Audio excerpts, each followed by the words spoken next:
Okay, so pools and hot tubs, that's an interesting one because there's a lot of moving parts with those. I think that can be broken down into probably 3 points of discussion.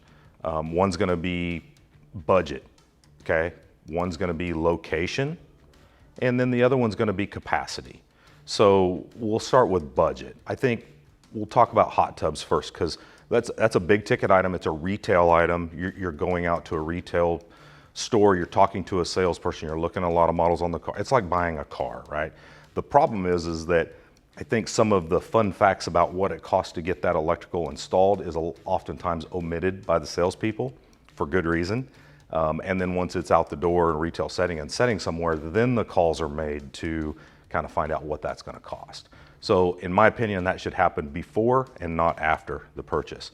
The reason being is because hot tubs specifically, again, they're large circuits, they're large 240 volt circuits, much like car chargers. They're a full resistive load. Think about all the pumps, the heaters.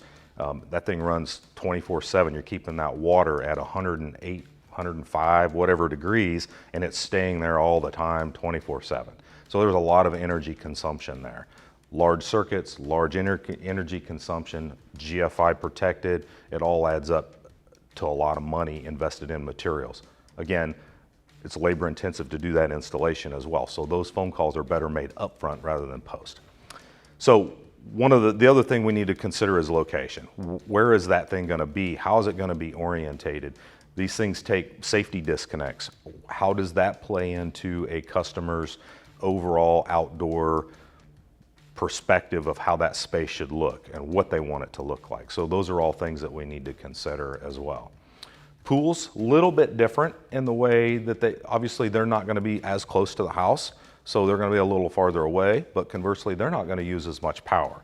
So a typical pool may only have 1 or 2 pumps, some lights, maybe a pool cover if you've got a nice big in-ground pool, all fairly low level, but again, all located out away from the house. So although we've got some cost savings in materials, we have an increased cost in labor to get those out to those areas. So those are things that we need to consider as well.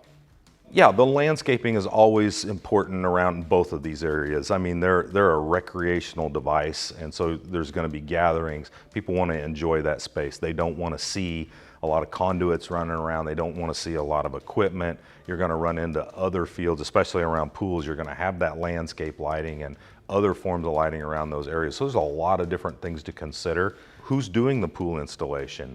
Is it properly grounded? The last thing you want to be is water around electricity, right? Everybody knows water is conductive, but so's concrete, so's wood. Anything can be a conductor of electricity in the right situation.